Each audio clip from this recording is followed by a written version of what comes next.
Estamos aquí en este espacio de Canal 6 Televisión y ahora nos enlazamos nuevamente a Rusia con nuestro colega Víctor Ternovsky, reportero de Radio Sputnik en Rusia, para hacer un balance sobre esta visita que sostuvieron los mandatarios de Rusia, Vladimir Putin, y el mandatario chino Xi Jinping en esta histórica reunión que se celebró durante 3 días en el Kremlin. Un gusto saludarte, Víctor. Bienvenido nuevamente al público mexicano y un gusto saludarte con motivo de esta convocatoria. Sí, muchas gracias, mi estimada Francisca, gracias por la invitación y sí ha sido una visita muy importante para nosotros los rusos, además que esa visita deja mucho de qué hablar, ¿no? Pero hablando sobre algunas impresiones sobre esa visita, yo creo que sí que vamos a entrar en detalles, pero como ciudadano ruso, como una persona desde Moscú, yo puedo decir que esta visita ha dejado una muy buena sabor, así diríamos, porque esta visita nos mostró un ejemplo de lo que son las relaciones internacionales sanas. Es decir, unas relaciones entre países que respetan uno país al otro, respetan las preocupaciones cada uno país del otro. Y en realidad esto nos ha demostrado un ejemplo de las relaciones normales y sanas. Y como contraste, yo creo que se pudo ver en algunos medios y algunos gobiernos occidentales, ahí lo único que generaban en estos días, cuando estaban transcurriendo estas reuniones tan importantes del líder chino con nuestra parte rusa, amenazas, insultos, incluso desde el Reino Unido amenazaron con enviar, por ejemplo, a Ucrania bombas con uranio empobrecido, para que se entienda la diferencia, digamos, de enfoques y de lo que generan algunos países y otros. Eso desde el punto de vista de un ciudadano ruso, que es también muy relevante porque muchos en Occidente, desde esta región de América, creemos que la ciudadanía rusa pues prácticamente también está, digamos, descalificando a su gobierno, sancionando que esté en esta operación especial, y esto también es muy relevante. Víctor, si te parece, entramos en materia porque son documentos muy importantes los que se firman con motivo de esta relación entre dos grandes potencias. Esta declaración conjunta que establecieron, que emitieron los dos presidentes, discursos además creo que firmes y sobre todo con una visión de largo plazo. Si quieres compartirnos un poco sobre el alcance de esta declaración conjunta que establecieron China y Rusia y cómo con ello se abre una cooperación estratégica para los siguientes años, pero que ha venido desde tiempo atrás. Sí, Francisca tiene toda la razón porque las partes firmaron obviamente muchos documentos bilaterales y también me parece importante subrayar una cosa porque bien, obviamente todos los medios mostraron reuniones que obviamente que fue el plato fuerte, lo primordial en esta visita entre Putin y Xi Jinping, pero tampoco hay que olvidar que el presidente chino vino a Rusia acompañado de una enorme comitiva china. Por ejemplo, fueron gobernadores de las regiones chinas, para que se entienda qué es una región china.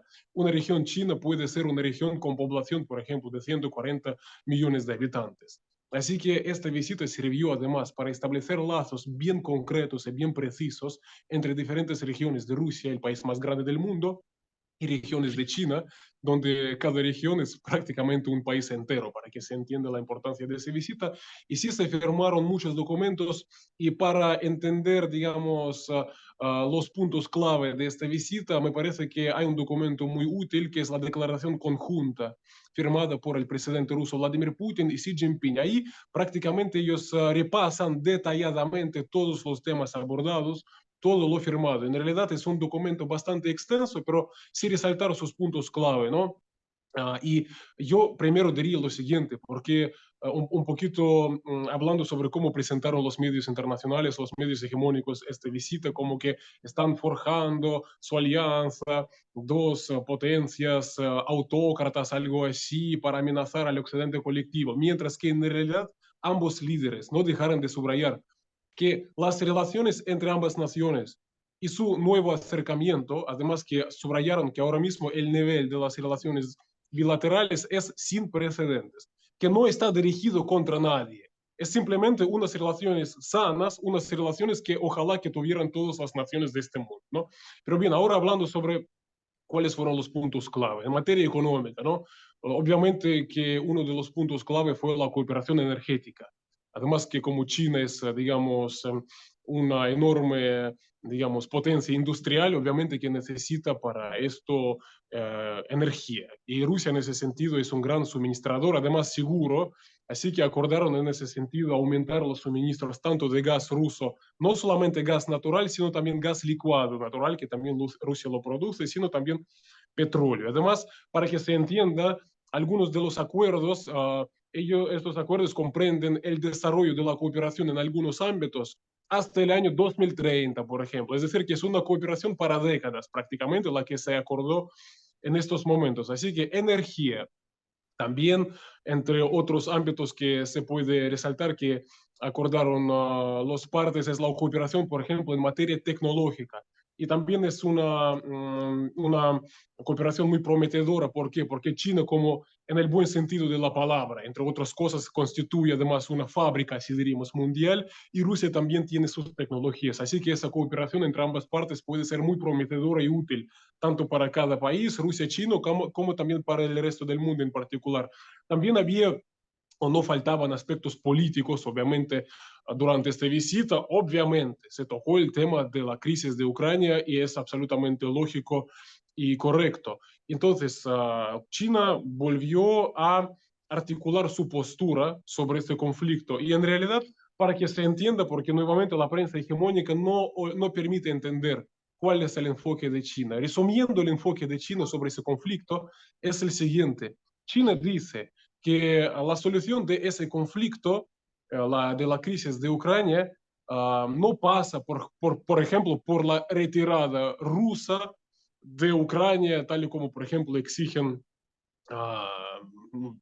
el régimen de Kiev y, por ejemplo, sus patrocinadores occidentales. Porque China dice que esto no sería la solución del problema, porque hay que resolver la causa de lo que provocó el conflicto de Ucrania. Y la causa de lo que provocó el conflicto de Ucrania es la misma causa que puede provocar incendio en cualquier otro lugar del planeta, en particular en Taiwán. Uno de los puntos que también resaltan las partes en la declaración conjunta, donde expresan su preocupación por la militarización por parte de Estados Unidos y sus aliados regionales de la zona de la zona asiática, ¿sí? De la zona del mar de la China Meridional en particular y otros países ahí que se encuentran. Es decir, ¿en qué radica la postura china? Y China lo deja bastante claro en sus documentos, que el conflicto de Ucrania, entre otras causas que lo provocaron, pero la causa principal es la falta de respeto a las legítimas preocupaciones en materia de seguridad de todas las naciones. Es decir, se despreciaron las preocupaciones legítimas de Rusia en materia de seguridad. Una Ucrania en la OTAN es una amenaza para Rusia y tenemos lo que tenemos. Y esto puede ocurrir, por ejemplo, en Taiwán, en otras regiones del planeta. Así que China pide que se resuelva este asunto, que hay que tener en cuenta las preocupaciones de otros países. Por ejemplo, este aspecto también aparece en esos documentos. Así que, en realidad, documento muy extenso. Si le gustaría que nos detengamos en algunos puntos concretos o si tiene algunas preguntas, podemos profundizar. Sí, en efecto, este documento es muy amplio, sobre todo considerando que China en muchos de estos acuerdos de carácter diplomático tiene esta visión de largo plazo y que no se limita, digamos, a comunicarlo en términos de lo que implica el documento. Para el caso de Rusia, digamos, esto es relevante y para el mundo, porque también vimos un fuerte discurso en torno a la necesidad de este mundo en donde quepan diversas voces, diversas expresiones y sobre todo ellos hablaron un poco sobre seguir fortaleciendo en el caso del presidente Xi Jinping diversos ámbitos que se han vuelto también espacios regionales para apuntalar los intereses de los países como región. Hablaba del Foro de Cooperación de Shanghai, hablaba de los BRICS, hablaba de diversos ámbitos. El discurso de defender este multilateralismo, digamos, para el mundo, independientemente de Rusia, para los que estamos incluso en América Latina, si esto representa pues un mensaje pues de aliento, de alerta. ¿Cómo podríamos entender, digamos, la relevancia para el caso de América Latina, que también tiene una región, tiene una de las preocupaciones fundamentales en torno a lo que ocurre en esa región?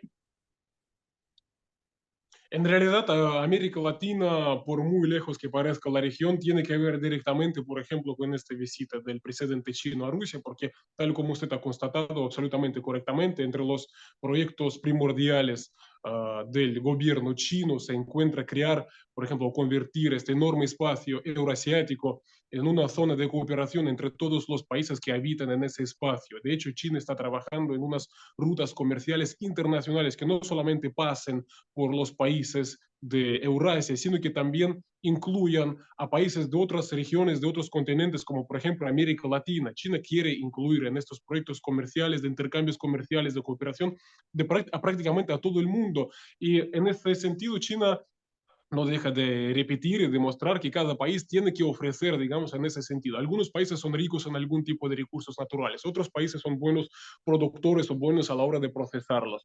Entonces, es una cooperación que invita a desarrollar China. En realidad, lo que promueve China, yo no dejo de repetirlo, es simplemente unas relaciones internacionales sanas, mutuamente respetuosas y mutuamente beneficiosas, en prácticamente unas relaciones opuestas al modelo que, tal y como estamos viendo, impone Estados Unidos y la Unión Europea. ¿Y por qué menciono ahora mismo estos dos actores? Porque en su declaración conjunta, ambos países mencionaron claramente palabras como sanciones unilaterales, competencia desleal, según los criterios de ambos líderes, eso es lo que constituyen las sanciones. Es decir, en vez de promover el diálogo y las relaciones internacionales, se imponen sanciones, se busca excluir algunos países de la comunidad internacional, tal y como se ha llegado, por ejemplo, se está intentando hacer en estos momentos con Rusia, prácticamente eliminarla del comercio internacional, de los lazos internacionales. Entonces, contra esto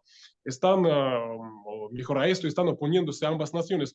Además, ¿sabe? Yo le diría una cosa muy brevemente, porque obviamente que había muchos aspectos, pero es muy importante porque obviamente yo le estaba diciendo que provocó muchos comentarios críticos por parte de la prensa hegemónica y gobiernos este contacto último entre ambos líderes, Rusia y China. Y bien, lo que quiere, prácticamente lo que se quiere de China es que China participe en esos intentos de ahogar, digamos, a Rusia económicamente, incluso militarmente, pero en realidad es un enfoque absolutamente inviable, absolutamente poco serio. Yo voy a explicar en qué sentido para que la gente lo esté al tanto, porque ahora mismo China se encuentra en una situación en la que su seguridad nacional está gravemente amenazada, mientras que la seguridad nacional rusa está gravemente amenazada desde el este, así diríamos, por parte de una OTAN que se está acercando a nuestras fronteras, y ya tenemos ahora mismo conflicto armado entre Rusia y la OTAN. Lo mismo se está, digamos, cocinando ahí en la zona de seguridad de China, es decir, los países aliados de Estados Unidos en la región asiática, como Japón, como Corea del Sur, como algunas otras naciones, prácticamente se están convirtiendo en portaaviones de Estados Unidos en la estrategia anti-China, es decir, acogen infraestructuras militares, acogen misiles de largo alcance. Por ejemplo, el propio Taiwán, que es parte del territorio chino, está siendo militarizado también por Estados Unidos, a donde suministran armas en contra de las protestas, por ejemplo, de China. Y en estas circunstancias, por parte de China, unirse a la estrategia antirrusa sería prácticamente, digamos, atacar a su retaguardia en un hipotético conflicto que ahora mismo prácticamente se está cocinando. Así que el acercamiento también es entendible desde el punto de vista de seguridad, obviamente también. Muy contundente esta última explicación, mi querido Víctor. Yo creo que los mexicanos y en especial la gente que está en esta región debe registrar de manera muy puntual esta última parte que nos comentas. Y sin duda, nosotros seguimos en contacto, mi estimado Víctor. Creo que algunos de los otros aspectos que no podemos dar a conocer en esta entrevista podemos darle seguimiento porque tiene que ver con digamos, el curso que tiene la situación, la operación especial que tiene Rusia en Ucrania, porque además el ambiente sigue enrarecido. esta transferencia de proyectiles de uranio empobrecido que anunció Londres es uno de los puntos que recibió una respuesta más contundente por parte del presidente ruso Vladimir Putin, pero no se trata solo de declaraciones. Si esto llega a la zona de operaciones, estamos ante un tema de uso nuclear prácticamente. Sí, Francisca, yo le diría dos cosas. Primero, sobre esos proyectiles con uranio empobrecido que tiene previsto suministrar a Ucrania, entregar a Ucrania. Para que se entienda, este tipo de arsenales ya se usaron a la hora de bombardear la antigua Yugoslavia y ahí provocaron un daño que todavía sigue afectando a la población de lo que era la antigua Yugoslavia, por ejemplo, Serbia, Belgrado, donde muchos niños nacen con cáncer. Es decir, esta, por ejemplo, situación que provocaron con sus bombas de uranio empobrecido. Ahora mismo el Reino Unido, digamos, amenazando con entregar armas con uranio empobrecido a Ucrania, en un contexto lo hace esto, en un contexto en el que todas las portadas internacionales no dejan de repetir sobre un hipotético uso por parte de Rusia de armas nucleares. Ahora estamos viendo quién está quién está dispuesto a usar armas con componentes nucleares, para que se entienda. Además, usted ha constatado que sí que muchas cosas se abordaron, un tema muy amplio que incluso quizás sería difícil abordarlo en un solo programa, pero me parece que haciendo un resumen, ¿sí?, de esta visita y constatando lo esencial, entre otras cosas que me parece que nosotros hoy abordamos, me parece que se puede dar ya por hecho y terminar esa cuestión de si China le va a darle la espalda a Rusia o no le va a dar la espalda a Rusia. Ahora estamos viendo que China ha mostrado claramente que está con Rusia, que China y Rusia están juntos en presentes circunstancias geopolíticas, juntas, apoyándose uno a otro. Y eso es muy importante. Además, invitando a otros países que, digamos, opten por esta lógica de las relaciones internacionales, respetuosas, respetando las preocupaciones, la seguridad, los intereses económicos. Esta es la invitación que hace China. Y repito, ¿qué contraste representa este modelo demostrado entre ambos líderes con lo que estamos abordando con usted? En este contexto aparece esta noticia sobre armas con uranio empobrecido que se tiene previsto enviar a Ucrania. Es decir, en Moscú se aborda la paz y cómo hacerlo posible. Ahí, en la OTAN, una alianza supuestamente defensiva y que promueve la democracia, según el señor secretario general de la OTAN, Jens Stoltenberg, ahí hablan sobre bombas con uranio empobrecido que urgentemente hay que suministrar a la zona del conflicto, para que se entienda dónde estamos y quién es quién. Muchas gracias, Víctor. Te mandamos un saludo a Moscú y seguimos en contacto. Fue Víctor Ternovsky, reportero de Radio Sputnik, en este espacio de Canal 6 Televisión, abordando el balance entre el encuentro reciente de los presidentes Xi Jinping y ruso Vladimir Putin. Nosotros continuamos con otros temas. Saludos hasta Moscú y hasta una próxima comunicación, Víctor. Muchas gracias. Hasta luego. Esto fue una entrega especial para Canal 6 Televisión con motivo de este tema internacional.